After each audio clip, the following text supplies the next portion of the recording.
El poder en tus manos. Elecciones Generales 2021.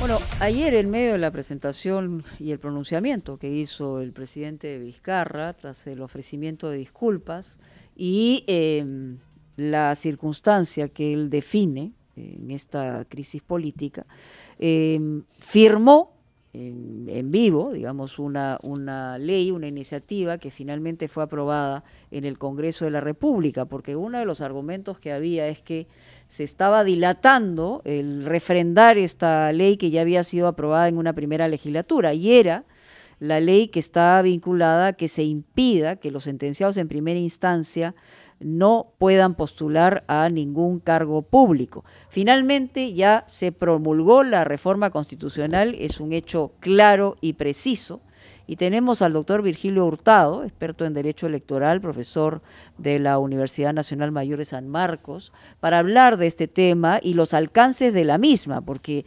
generó bastante disputa y finalmente ya es una ley consumada. Doctor Hurtado, ¿qué tal? Bienvenido.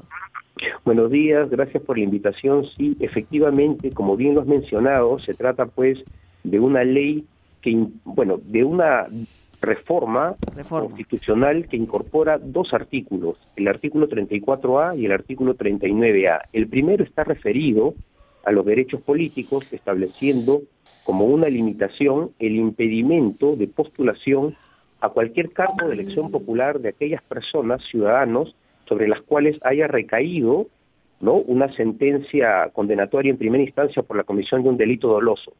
Y en cuanto a la modificación en el extremo del artículo que se incorpora, el 39A, limitan a esas mismas personas para que puedan ejercer en la administración pública cargos de confianza. En realidad, ambas disposiciones no relegan en cierta forma de la participación en asuntos públicos a aquellos ciudadanos que han infringido, que han vulnerado de manera dolosa, o sea, con conciencia, voluntad y predeterminación, bienes jurídicos de protección penal, ¿no?, como lo son la vida, el cuerpo y la salud, el orden económico, la voluntad popular, la administración de justicia, la administración pública, entre otros, precisamente porque en algunas sociedades, y ahora la nuestra, que se incorpora a través de estas reformas, no se puede premiar con el acceso al Estado y a cargos públicos a ciudadanos que en sus conductas y comportamientos contravienen este tipo de instituciones legales que son protegidas por la sociedad y por el Estado. Estas disposiciones, evidentemente, van a tener que aplicarse en este proceso electoral que viene, habida cuenta que el Congreso de la República, a través de la Ley 31.010, amplió el plazo para incorporar reformas electorales en esta norma, en este proceso que se avecina, ¿no? Pero ello implica también algo más. Para poder tutelar de manera efectiva el cumplimiento de esta disposición, ¿no?, el Poder Judicial debe de alcanzar al Jurado Nacional de Elecciones una base de datos debidamente actualizada y de manera permanente. Para que no se les escapen. Efectivamente, a fin de que la ventanilla única para uso electoral que administra el Jurado Nacional de Elecciones tenga información fidedigna, actualizada, que permita a los partidos hacer un filtro adecuado en primera instancia y en segunda instancia a los organismos electorales también. No olvidemos que los partidos seleccionan a los candidatos a través de elecciones internas que ya están próximas a realizarse, y que también el Jurado Nacional de Elecciones, a través de los jurados electorales especiales, verifican el cumplimiento de los requisitos formales, y uno de los requisitos formales va a ser ahora, precisamente a partir de estas disposiciones, no contar con una sentencia condenatoria por comisión de un delito doloso, sea en calidad de autor o de cómplice. ¿Qué otras modificaciones en el marco normativo electoral pueden hacerse todavía en las menos de 2 semanas de plazo que queda para que se aprueben cambios legislativos?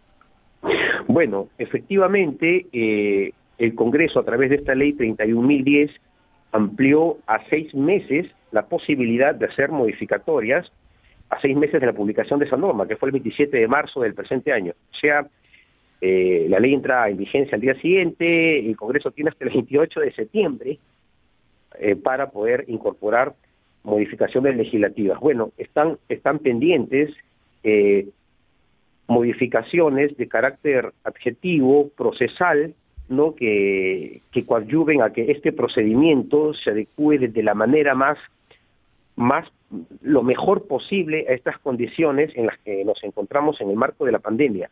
Ya se ha publicado una norma que autoriza a la Oficina Nacional de Procesos Electorales a recurrir a distintos mecanismos, pero también hay algunas modificaciones pendientes que ya son discusión de fondo, en tanto pues referidas, por ejemplo, ¿no? a si es que se va a aplicar o no el voto preferencial, o si es que entramos a la eliminación de ese voto, ¿no? Y algunas otras disposiciones legales que puedan instrumentalizarse en este proceso. Yo quería agregar un tema muy importante referido también a esta reforma constitucional, que es los efectos en las exclusiones. No olvidemos que estos candidatos van a tener que declarar sus sentencias condenatorias en la hoja de vida. Si es que no la declaran, y el jurado electoral especial la detecta esa omisión en la etapa de calificación de candidaturas, va a tener que declarar esa candidatura improcedente. Si es que la detecta de manera posterior, va a tener que excluirlos. Y hay un efecto muy importante en lo que es la etapa postelectoral. Si es que el organismo electoral se percata que, bueno, después de que ya pasó la etapa de calificación de candidaturas y de exclusiones, sí, el organismo electoral se percata que ha habido una omisión de declarar alguna sentencia condenatoria, va a tener pues que denunciar el hecho ante el Ministerio Público. Y si es que esa persona resulta elegida, ¿no?, podría estar inmersa en la causal de impedimento sobreviniente para que sea vacada en el cargo de alcalde o regidor, ¿no? Eso pues ya para las elecciones municipales, ¿no? Entonces tenemos nosotros un mecanismo nuevo que va a ayudar a que la selección de candidatos sea aún más estricta y los partidos puedan pues presentar a la ciudadanía, a ciudadanos pues que tengan una hoja de vida limpia, ¿no? Esperemos de que los organismos electorales cuenten con una base de datos actualizada para que este trabajo se haga de una manera perfecta, impecable. Doctor Hurtado, ¿qué piensa respecto a los argumentos esgrimidos por quienes estuvieron en contra de esta reforma? En el sentido de que era una medida discriminatoria y además atentaba contra los derechos de quienes iban a postular justamente. Le pido que hagamos una pausa y regresamos después de la misma, por favor.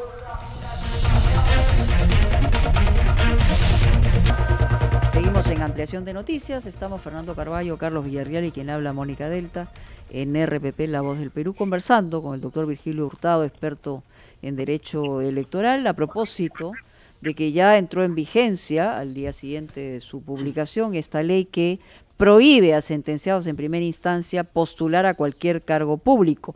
Esto tiene un significado importante en el proceso electoral, pero Carlos había dejado una pregunta pendiente. Sí. Sí, doctor, respecto al argumento que plantearon un buen número de congresistas en el sentido de que una reforma de esta naturaleza iba en contra, además del derecho a la defensa, porque eran sentencias en primera instancia, al derecho a elegir y ser elegidos. ¿Su opinión respecto a este argumento que presentaron los que votaron en contra?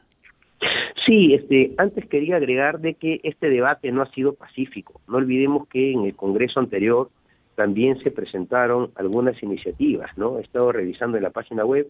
Una, por ejemplo, fue la presentada por el congresista Gilbert Violeta López, en el sentido que se restrinja el sufragio activo, el derecho a postular para casos en donde los sentenciados por la comisión de delitos dolosos hubieran sido condenados en segunda instancia. En este caso el Congreso ha ido un poco más allá, es mucho más restrictivo, pero que son medidas que si las analizamos desde una perspectiva de protección a la democracia resultan positivas. No olvidemos que el artículo 31 de la Constitución también señala que el ejercicio de este derecho a elegir y ser elegido se efectúa de acuerdo a las condiciones que establezca una ley orgánica y claro, y también lo que establezca la Constitución política, que es la norma suprema, la norma que preside todo el ordenamiento legal. De modo que esta disposición es perfectamente jurídica, ¿no? Tiene, a partir de su publicación va a tener todos los efectos normativos, plena vigencia, y yo sí considero de manera personal de que es una medida que va a ayudar a que haya una mejor selección de candidatos y además que los partidos políticos no presenten a la ciudadanía, a ciudadanos que se encuentren cuestionados, porque eso cala también en la legitimidad del propio sistema. Muy bien, doctor. ¿No? Sí, doctor Hurtado. Y finalmente, ¿no? Cuando estas personas son elegidas, los ciudadanos tienen la sensación de que van a utilizar los recursos públicos para seguir defendiéndose ante las instancias fiscales o judiciales correspondientes. Ciertamente, algo que parece obvio, no era tan obvio en términos políticos, finalmente fue promulgada esta iniciativa que es importante. Las 9:58 en todo el país. Gracias, doctor Hurtado.